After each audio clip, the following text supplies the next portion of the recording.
Hi, my name is Natalie Carter, 22 years old. Wearing the deep blue gown of the University of Michigan, I stepped onto the vast stadium in Ann Arbor, where thousands of students were embraced by their joyful families. The stands glittered with banners, roses, and cheers that roared like a festival.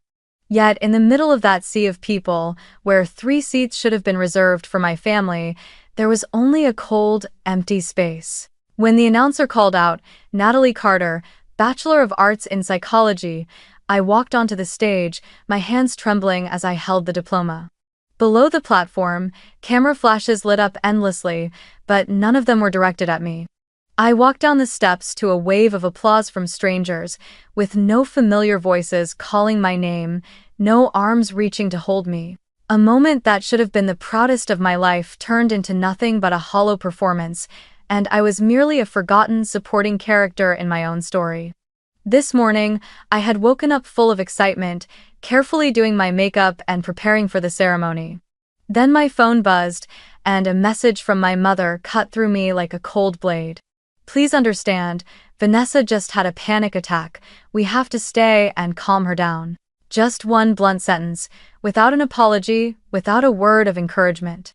My sister, 25 years old, the one always called the family's golden daughter, had once again pulled my parents away from my life. I stared at the screen, hoping for another line to appear, something like, "We'll try to make it later," or "We're proud of you." But there was nothing. Only that single, cold message that ended every hope. Standing in the radiant stadium, I felt like an outsider. Around me, graduates laughed as they posed for photos with their parents, siblings, whole families wrapped around them like a warm embrace. I held my diploma, forced a stiff smile onto my face, and asked a classmate to take a few photos for me. In those pictures, I stood alone in the midst of a glowing crowd, my eyes trying to project pride, but my smile was so twisted that even I could hardly recognize myself. I walked out of the stadium while the crowd inside was still buzzing with excitement. The sun blazed down, the wind whipped the ribbons of decoration into the air, but all I felt was myself being pulled into an empty void. The day I had waited for over 4 years, the day meant to mark my growth and hard-earned effort, had turned into nothing more than another deep scratch across a heart already covered with cracks. And in that moment, I realized this wasn't just about their absence from a single ceremony. It was the truth I had tried to deny for years. In the Carter family, I had never been the priority. Have you ever felt invisible in your own family, as if all your efforts and emotions were never truly seen? If you have, let me know where you're watching this story from in the comments below so I'll know I'm not alone. I remember my childhood vividly, those years inside our house in Detroit where everything seemed to revolve around a single name: Vanessa. From the time I was little, my parents had stamped me with the label of being the strong, independent one. At first glance, it might sound like praise, but in reality, it was nothing more than an excuse to pour all their attention and affection onto my sister. Vanessa was the family's golden girl, the one my parents always considered fragile, delicate, someone who needed constant protection. I, on the other hand, was expected to sacrifice, to endure, and to always take care of myself. Every family meal seemed to revolve around Vanessa's mood. If she wanted a certain dish, that was what everyone ate. If she made a face and said the food was bland, my mother would immediately add more seasoning, or even order takeout just to please her. Many times, when I reached for the last piece of chicken, I would hear my father say, "Leave it for your sister. You don't need much, you're strong enough." And so I would quietly put it back, swallowing the lump in my throat. Even the rare family trips were arranged around Vanessa's schedule. Once, I wished we could visit the Grand Canyon, something I had studied in geography and longed to see with my own eyes. But in the end, the destination was changed to Los Angeles simply because Vanessa preferred the beach and wanted new photos for Instagram. I still remember sitting silently on the sand in Santa Monica, collecting seashells, while she posed for pictures, wondering if anyone in my family had ever truly listened to what I wanted. Birthdays, which were supposed to be the one day a child felt celebrated, were no exception. In my memories, they were always dazzling only for Vanessa. When she turned 15, my parents threw an extravagant party at an Italian restaurant with a live band, balloons strung across the venue, and guests filling every seat. When I turned 15, my birthday was marked by a small cake hastily bought from a nearby bakery, the candle lit and blown out in less than 5 minutes. Because my parents were rushing to drive Vanessa to a rehearsal for her school play. They told me, "We'll make it up to you next year." But that next year never came. When I was 16, I won the state science scholarship, a prize my teachers said was nearly impossible for any student to achieve. I carried the certificate home, my heart racing, hoping for at least a word of praise or a warm embrace. But my parents only glanced at it, set it down on the table, and said, "Good, you've always been smart. That's nothing unusual." Then they turned immediately to ask Vanessa about the number of likes on her latest photo. She proudly announced she had over 3,000, and that very night the whole family went out to celebrate her Instagram achievement. I sat there, biting my lip, listening to the clinking glasses and cheerful laughter, feeling as though my chest was being crushed. The scholarship I had spent countless nights working toward wasn't even worth a mention, while one trivial picture from Vanessa was enough for a full celebration. The constant comparisons became wounds that reopened again and again. I kept hearing the same refrain. "You don't need much, save it for your sister. She's weaker, she needs more care." They used my resilience as an excuse to neglect me, as a justification not to give me the tenderness every child deserves. Over time, I learned to swallow my feelings, to stay silent, and to become the child who never asked for anything. I was always the one giving up the nicer room, the better meal, even the rare moments of recognition from my parents. And worst of all, I convinced myself that it was normal, that if I just stayed patient a little longer, one day they would finally see my worth. But that day never came. The favoritism stretched from the smallest things to the biggest milestones of life. When Vanessa failed her college entrance exam, she cried for a week, and my parents immediately hired an expensive tutor and arranged the paperwork so she could enroll in a private school. Meanwhile, when I was struggling to prepare for the SAT, I had to study alone, dig through online resources, and push myself without any help. My parents always said, "You're independent, you'll be fine." They spoke as though independence were a gift, but in reality, it was just a reason for them to leave me behind at the very moment I needed them most. I grew up with a silent belief that I was nothing more than a shadow behind the spotlight my parents had built for Vanessa. No matter how hard I tried, no matter how much I achieved, my success was never big enough to break through that invisible wall. Over time, I came to understand that in my parents' eyes, I was only the strong child, the one who doesn't need care. But that very label carved a wound deep inside me. One I didn't fully recognize until years later, when they abandoned me on my graduation day. By then, the wound had split into a fracture too wide to ever be repaired. That night, as the stadium lights faded and the echoes of celebration died away, I carried my bachelor's degree back to my small apartment. The room greeted me with a suffocating silence, dark and still. I laid my cap and gown on the desk, my hands trembling as though I had just lost something I could never recover. In that moment, I told myself that at the very least, a comforting message from my parents would be enough to soften the pain.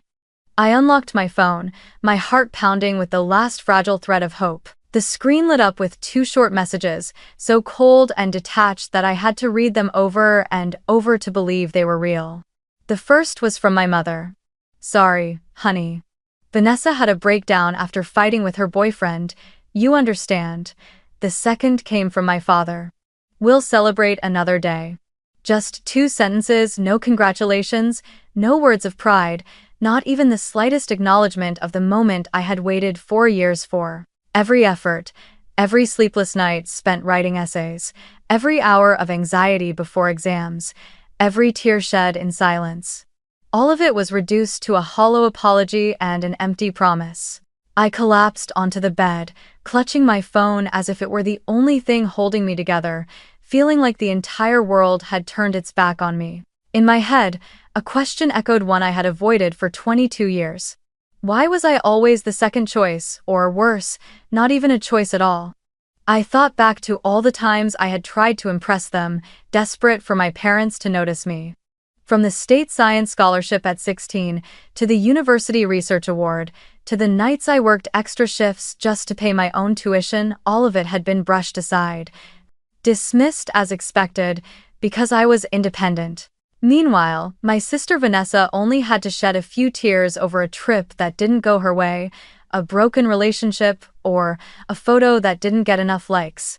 And my parents would drop everything to console and protect her.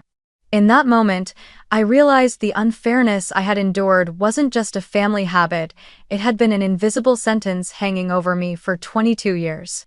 And as I stared at my phone, rereading those two detached messages, I finally understood that my graduation had never been important in their eyes. It was nothing more than a minor event they were willing to discard in order to tend to one of Vanessa's tempers. I sank into my pillow, tears spilling hot down my cheeks. I hated myself for hoping things might be different, for convincing myself that today would finally make them see me in a new light. In the darkness, I could hear the pounding of my own heart, each beat crashing against my chest like a warning. This was the breaking point, the final drop that made the glass overflow. I no longer had the strength to keep being the obedient, patient daughter, endlessly waiting for love from people who had never considered me important in the first place. My phone kept lighting up with notifications from friends. "Congratulations, Natalie. So proud of you. You really shone today." I read each one, feeling both warmth and bitterness. Strangers remembered to celebrate me, while my parents and sister, the very people I had hoped for most, vanished as if I didn't exist. I set the phone down and stared at the ceiling, and in that moment my whole childhood and the years of growing up replayed like a film in reverse. The meals I had to give up, the holidays I had to step aside for, the awards ignored, the hidden tears. And now, all of it had come crashing down on a day that should have been the happiest of my life. I sat up, took a deep breath, and faced a painful truth. In my parents' eyes, I was not pride, not priority, but simply the backdrop that allowed them to keep worshipping Vanessa. This injustice was no longer a series of small slights, it had become a wound bleeding quietly inside me for 22 years. And that night, in the silence of my dorm room, I knew my endurance had reached its limit. I could no longer live as the extra child. The next morning, I drove back to the house in the suburbs of Detroit, the place where I had grown up for 22 years, yet had never truly belonged. The familiar road lined with summer maples no longer gave me the sense of peace it once had. I pulled up in front of the garage, took a long breath, and stepped inside. The sound of the television carried from the living room, so familiar it made my throat tighten. But, inside me, the anger from the night before still burned fiercely, pushing me to finally confront them once and for all. My parents sat on the sofa while Vanessa lounged cross-legged in the armchair, dressed in a pale pink satin pajama set, her face lightly made up even though it was morning. The sight of it made my throat tighten last night. I had stood alone before thousands, while here they were, tending to her over some meaningless tantrum. I stood at the doorway, my voice trembling but firm. "College graduation only happens once. You skipped mine just because she was crying?" The air in the room froze instantly. My father looked up, his brow furrowed. "Natalie, don't start with that attitude. You have to understand, yesterday was awful for Vanessa."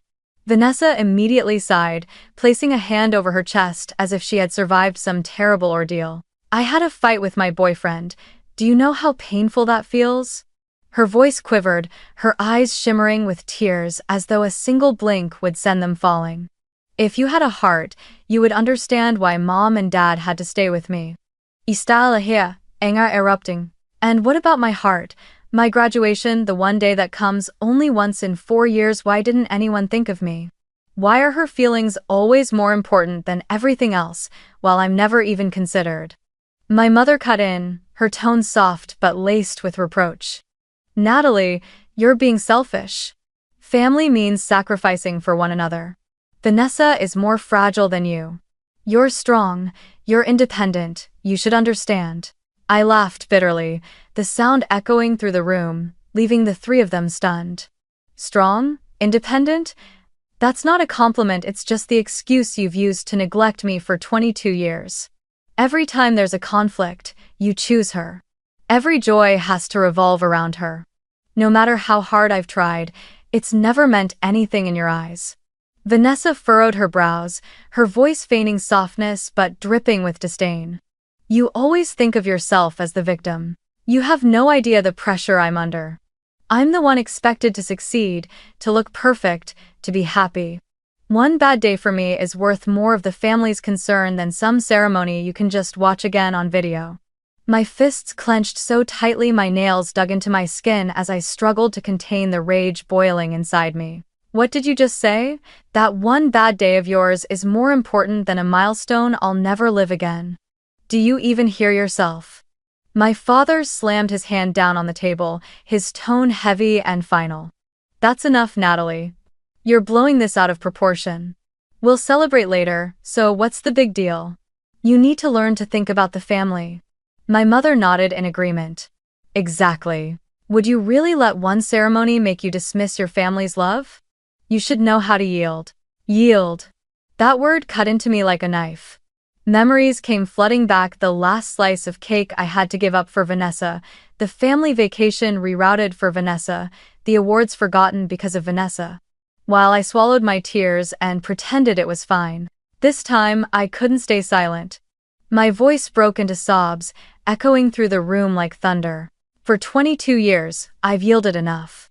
I have never been put first, never been valued. I've only been a shadow in this house, existing solely to let her shine. The room fell into a suffocating silence, broken only by the sound of my own choked sobs. I stared into their eyes, but there was no warmth left, only a terrifying sense of distance. Vanessa lowered her head, yet the faint curl of a smug smile lingered on her lips. My parents avoided my gaze, as if the truth I had just spoken was too heavy for them to face. But I already knew the answer that had been clear in their hearts all along. I had never been chosen, never been a priority, and I would never be their pride. The echo of my outburst was still hanging in the living room when the front door suddenly swung open. My parents flinched, and Vanessa's head snapped up, her face paling instantly. Standing at the threshold was my grandfather Richard Evans, tall and lean, but steady, clad in his familiar beige khaki coat. Though now well into his 70s, once a renowned lawyer in Grand Rapids, the sharpness in his eyes and the firmness of his steps carried a weight that demanded respect. His gaze swept across the room, lingering on my tear-streaked face and my parents' uneasy expressions, before he spoke in a low, commanding voice. "What's going on here?" No one answered. The room sank into a tense stillness, the ticking of the clock the only sound. I drew in a long breath, the tears still burning hot on my cheeks, and in that moment, I knew I could no longer remain silent. This was my only chance to tell it all, to strip bare the truth I had buried for 22 years. I turned to my grandfather, my voice trembling but fierce. "Grandpa, I can't take it anymore. Since I was a child, I've always had to give in, always been treated like an outsider. My birthdays were never celebrated properly, while Vanessa's were always grand. When I earned a scholarship, my parents barely looked at it before setting it aside, but if Vanessa posted a single photo, the whole family went out to celebrate. And now, even my graduation, the most important moment of my life, they abandoned me just because she had a fight with her boyfriend and cried." I spoke without pausing, each word tearing at my throat. Every memory that spilled out was like a knife twisting in my chest, but I kept going, because my grandfather needed to know everything, without a single detail left behind. I have tried my best to be the pride of this family, but never once have they seen me. I am just a shadow. I am just the girl who has to sacrifice so that she can shine. My voice broke, my hands clenched so tightly the knuckles turned white. My grandfather stood still for several seconds, his face shifting from shock to a grave heaviness. Finally, he turned to my parents, his gaze sharp as a blade. "What Natalie just said, is it true?" My father swallowed hard, while my mother quickly folded her hands together, her voice trembling. "Dad, it's not the way she makes it sound. I only wanted peace in the house. She's fine, really. But Vanessa is more fragile, she needs us more. Her words trailed off, sounding less like an explanation and more like a weak excuse. My grandfather closed his eyes for a brief moment, then opened them again, his gaze harsher than I had ever seen. Do you know something? For the past 5 years, I've been the one quietly paying the mortgage on this house. I've been the one keeping your small business from collapsing. Every month, I sent money with the belief that you were raising both of these girls fairly, that Natalie was being loved and cared for just as much as Vanessa. He paused, his voice slow but heavy with disappointment. But today, I see that trust has been betrayed. The entire room seemed to collapse. My parents sat frozen, their faces pale with shock. My heart pounded wildly as the realization hit me our family's financial stability all these years hadn't come from my parents' efforts, but from my grandfather quietly standing behind us. Vanessa was the only one to break the silence, and, as always, she believed she could twist the situation with her false fragility. "Grandpa," she said sweetly, with a hint of reproach. "You don't understand. My mental health is very important. If Natalie had her graduation yesterday while I was suffering, I would have completely fallen apart. Shouldn't the family prioritize my emotional well-being? A graduation can always be replayed on video, but my feelings... Enough, Vanessa." My grandfather's voice cut through her words, deep and resolute, silencing her instantly. "You are 25 years old, no longer a child who can wield tears as a weapon. Do you even hear what you just said? You believe your heartbreak over a boyfriend leaving you is more important than your sister's milestone of becoming an adult? You think the whole world should revolve around you." His face was so stern that even my parents dared not speak. Then he turned to me, his aged eyes sharp yet filled with compassion. "Natalie, I am sorry for letting you endure this for so long. I should have seen it sooner." He shifted his gaze back to my parents, his voice striking like a gavel on the table. "From this day forward, I am cutting off all support. You will take care of your own lives. I will no longer enable this injustice and deceit." The room sank into a deadly silence. My parents sat in shock, while Vanessa's mouth hung open, her face stripped of its usual confidence. I stood there, my chest rising and falling, torn between pain and relief. A part of me felt shattered, but another part felt free. For the first time in my life, the truth had been spoken aloud, and for the first time, I wasn't carrying it all alone. Before I could even gather myself, my grandfather turned fully toward me, his gaze softening. His voice lowered, steady and warm, yet resolute.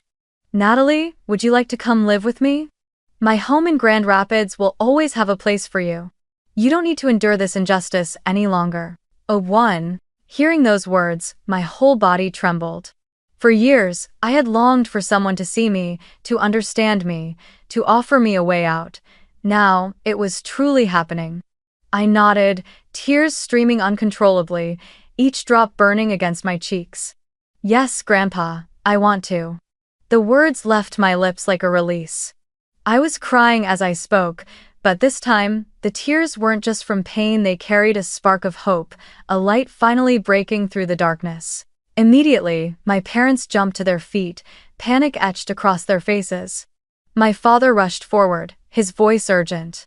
"Dad, you can't do this. If you take her away, how are we supposed to survive?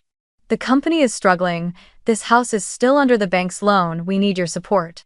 My mother's voice shook as she followed, tears brimming in her eyes, though not for me, but for the looming loss of their monthly lifeline. "Dad, we know we've been unfair at times, but it's not as bad as she makes it sound. I just wanted peace in the house. Please don't cut us off, we're begging you." I stood there, listening to every word of their desperate pleading, and a cold bitterness rose inside me. Not once did they beg me to stay. Not once did they plead out of fear of losing their youngest daughter. They cried and begged my grandfather only because they feared losing the money. That truth hit me like a final blow, shattering every last illusion I had about family love. I wiped my tears, but this time it was so I could see clearly, so I could etch it deep into memory. They did not regret abandoning me, they only regretted the thought of losing their financial lifeline. My grandfather raised his hand, silencing all their excuses. Enough. I trusted you for 5 years, and in return I received nothing but deceit. You do not deserve another cent. From this day forward, take care of yourselves. His voice struck through the room like a gavel in a courtroom, absolute and undeniable. I turned away, unwilling to hear another word. Upstairs, I pulled out the old suitcase that had been tucked in the corner of my closet since high school. Each item I placed inside carried a sting of pain but also a strange lightness. A few sets of clothes, my laptop, the thick journal I had filled over the years, a handful of my favorite books. I looked around the room that had been mine for 22 years, the pale blue walls, the worn desk, the window where I used to sit watching the rain, wishing for a real family. Now I was leaving, not with regret, but with freedom. Downstairs, the sound of arguments still echoed. My parents continued pleading with my grandfather, while Vanessa sat in silence, her face pale, her eyes red not from sorrow for me, but from realizing that this time, her tears no longer carried any weight. I closed my suitcase and pulled the zipper shut, the sharp sound slicing through the air like a declaration. I was ready. When I descended the stairs, my grandfather was already waiting, his gaze steady and unwavering. My parents rushed toward us, but not to stop me, they clung to my grandfather instead. Dad, please, think about this. If Natalie leaves, the neighbors will talk, they'll say we failed to raise our daughter. Don't do this. Their words made me let out a bitter laugh. Even now, they cared more about appearances than about their own child. I rolled my suitcase to my grandfather's side and lifted my head high, feeling as though I had just broken free from a cage that had trapped me for far too long. My grandfather placed his hand firmly on my shoulder and said in a low, steady voice, "Let's go, Natalie. I'm taking you home." Together, we turned and walked away, leaving behind the pleas and the hollow sobs. My parents called my name, but in their voices there was no love, only panic at the thought of losing the money that had sustained them. I didn't look back. The door slammed shut behind me like a final period at the end of 22 years spent living as a shadow. That night, I sat in my grandfather's car with the suitcase resting in the back seat. The streetlights of Detroit cast their glow across his face, illuminating the deep lines of age but also the sharp, unwavering brightness in his eyes. He looked at me through the rearview mirror, giving a slight nod. "You've been very brave, Natalie. This should have happened long ago." I leaned my head against the window, tears rolling down my cheeks, but this time they didn't taste of bitterness. Instead, I felt light, as if I had just stepped out of a suffocating dark room and breathed in the air of freedom for the first time. The house behind me, the place I once called family, was now nothing more than a cruel memory. I knew that from this night forward, my life was turning to a new page. Life at my grandfather's house began like a fresh wind filling lungs that had been suffocating for too long. The spacious home in Grand Rapids carried an atmosphere entirely different from the tense house in Detroit. Here, everything was quiet, warm, and most importantly, I no longer felt the need to measure every word or movement to avoid upsetting someone. In Grand Rapids, I no longer walked on trembling feet, no longer lived in constant fear of someone else's moods. Each morning, my grandfather and I had breakfast in the sunlit kitchen, he with his newspaper, and I preparing for school. In the evenings, we often sat on the porch, watching the Michigan sky stretch wide with the colors of sunset, talking about plans for the future. When I received my acceptance letter into the graduate program in psychology at Michigan State University, along with a partial scholarship, my grandfather was the first person I threw my arms around, overwhelmed with joy. "You deserve this, Natalie," he said, his eyes shining as if he himself had earned the achievement. "I'll take care of the rest. Just fly as high as you can." In that moment, I knew I had finally found the anchor I had been missing my entire life. At graduate school, I slowly discovered what true friendship felt like. No one compared me to Vanessa. No one dismissed or overlooked my efforts. We studied in groups, stayed up all night writing papers, and shared every moment of pressure and triumph together. For the first time, I felt myself stepping out of the invisible shadow and being recognized for my own worth. Whenever I told my friends stories about my grandfather, they admired him deeply. And I realized then that sometimes family isn't the people who share your blood, but the ones who truly see you, understand you, and choose to walk beside you. But that peace didn't last long.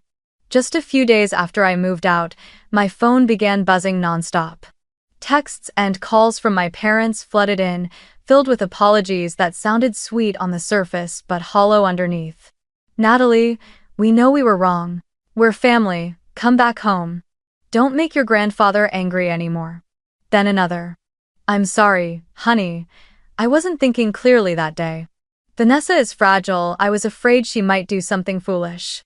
My father even called once in the middle of the night, his voice hoarse. "You're our flesh and blood. Are you really going to abandon us?" It didn't take me long to understand. None of these words came from love. They were nothing but tactics to pull me back, to make me soften, and to persuade my grandfather to restore the financial support they had lost. Each time my screen lit up with mom or dad, I felt a wave of weariness. I thought back to my graduation night, walking across the stage to the applause of thousands, yet utterly alone, the only message from them a cheap excuse to cover for Vanessa. I knew clearly then, they weren't missing me, they were missing the money my grandfather had sent. Still, I didn't want to stay silent. A part of me wanted to test them, to see if they could, just once in their lives, choose me over Vanessa. So in one reply, I wrote, "I'll consider coming back only if Vanessa moves out on her own. She's 25, she has a job, she has income. There's no reason for her to still cling to you. If you truly want me to return, let her stand on her own." How so? I knew that condition was like pressing a knife to their throats, because my parents had never been willing to let Vanessa face the slightest hardship. But I never intended to return. This was only a test. I wanted to see their reaction, to know once and for all. Was there ever a place for me in their hearts, or had it always been, and would always be, only Vanessa? After sending that message, I set my phone down, no longer trembling with fear as I once had. In fact, I felt a quiet sense of calm, because I knew I had finally drawn a boundary. If they chose Vanessa, it would confirm everything I had endured for 22 years. And if, by some miracle, they chose me, maybe I would believe there was still a flicker of hope left for our family.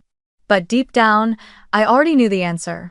In the days that followed, my phone fell into an eerie silence. No more floods of messages, no more relentless calls. That silence was its own reply, and it carried both pain and release. In that quiet, I realized something with absolute clarity. I had stopped waiting, stopped hoping. I no longer needed them, no longer longed for validation from people who had never once placed me first. I had my grandfather, I had a home, and most importantly, I had myself. One evening, as my grandfather and I sat on the back porch watching the sunset paint the Grand Rapids sky red, he placed his hand gently over mine and spoke in his calm, steady voice. "Natalie, I know you've endured more than your share. But I am proud of you for standing up, for setting your own terms. That's not selfishness, it's self-respect." I nodded, my eyes stinging with tears. For the first time in my life, I felt truly valuable, not because of academic achievements, not because of carrying heavy burdens, but simply because I was me. I lifted my eyes to the sky as it deepened into shades of violet, thinking about the life ahead.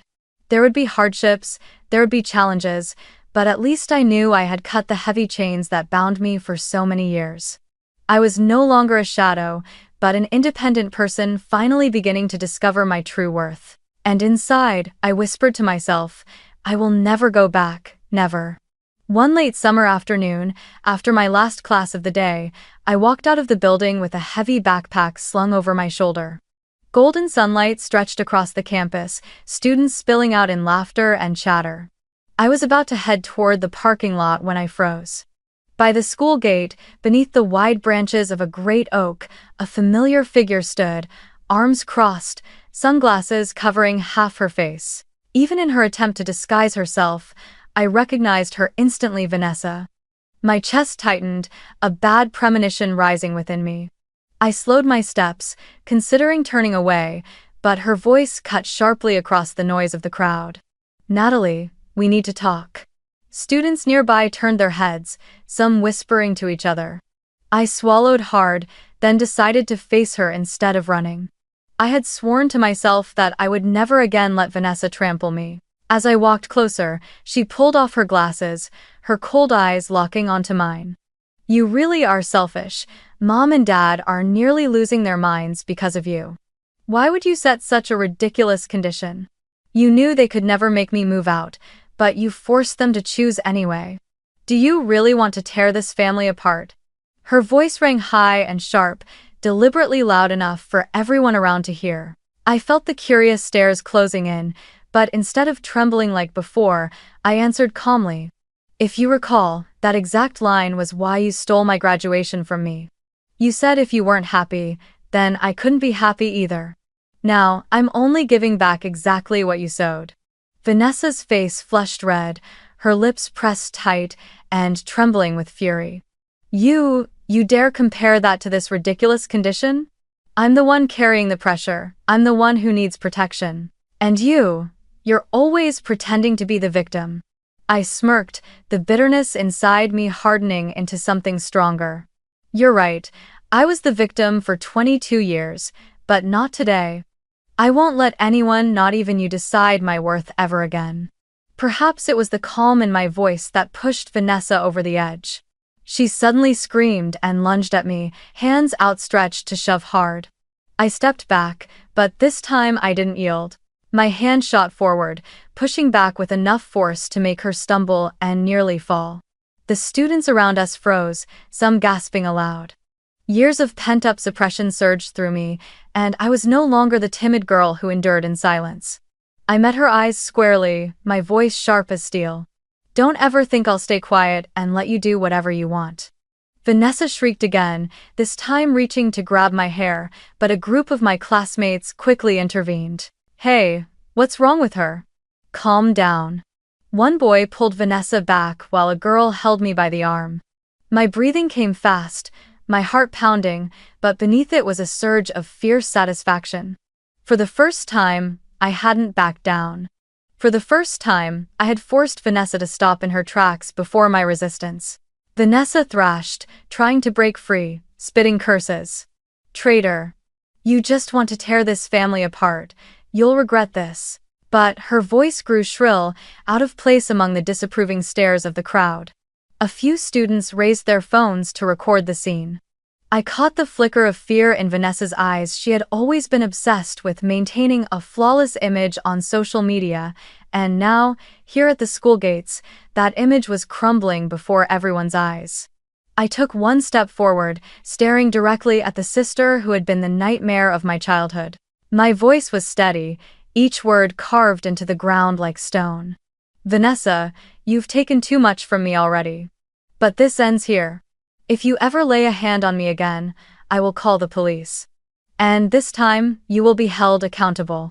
With that, I turned my back on her without another glance, leaving Vanessa pinned in place under the weight of the crowd's judging eyes. On the way to the parking lot, my friends hurried after me, checking if I was all right, some patting my shoulder in quiet support. I forced a smile, though inside my chest was still heaving with a storm. That confrontation wasn't just another fight, it was a turning point. I had stood up for myself. I had proven that I was no longer the weak shadow within the Carter family.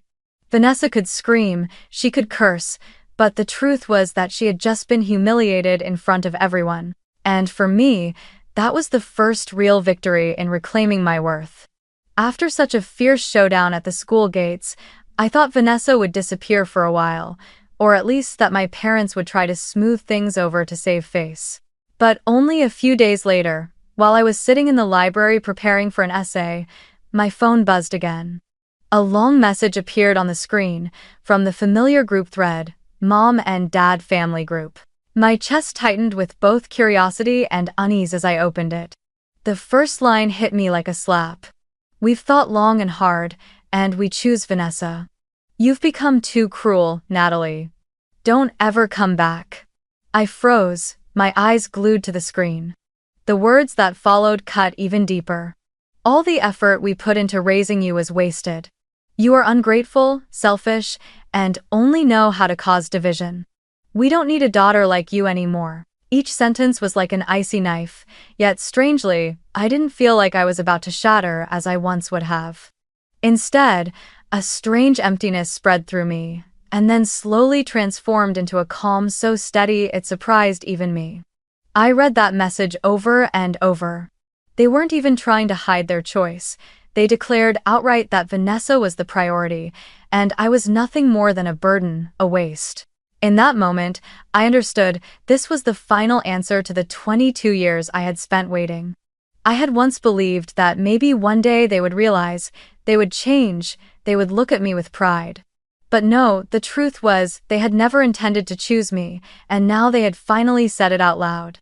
I set the phone down on the desk and drew in a long breath. Memories came flooding back: my 15th birthday with a tiny, quiet cake, the state scholarship that was ignored, and the hollow emptiness of my college graduation. All the times I had forced a smile, telling myself to be strong, convincing myself that if I just endured a little longer, I would be seen. But today's message was the final verdict. I didn't have to keep trying for them anymore. The phone buzzed again, more messages piling in, each longer and harsher than the last. "You've torn this family apart. You're selfish, cruel, only thinking of yourself. If your grandfather knew what you were really like, he'd be disappointed too." I stared at the words, and instead of pain, I felt a strange kind of amusement. They were still trying to manipulate me one last time, using guilt and fear to bind me, the way they had for years. But this time, I was no longer the small, enduring Natalie. I finally saw them for what they were. I opened the settings on my phone, scrolled down to the block list. My hand pressed each button firmly, without a second of hesitation. Blocked every number. Blocked every email. Blocked the family group thread. When the final button was pressed, the screen went dark, silent at last. And in that silence, I felt a weight lift of freedom, as though I had cut through the chain that had been strangling me for far too long. I sat still for a few minutes, and then a profound truth washed over me. Being cut off by them wasn't a loss, it was freedom. I hadn't lost parents, because they were never truly my support to begin with. I hadn't lost a family, because that family had always been nothing more than a facade built around Vanessa. What I had blocked was only an illusion I had clung to for 22 years, a dream of love that had never existed. I stood up and walked out of the library. The golden glow of sunset spilled across the campus, and a gentle breeze carried the scent of freshly cut grass. I drew in a deep breath, feeling as if I had been reborn. My phone lay silent in my pocket, but my heart pounded with a new certainty that from now on, I would live my own life, no longer chained by their toxic favoritism. That evening, sitting on the porch with my grandfather, I told him everything.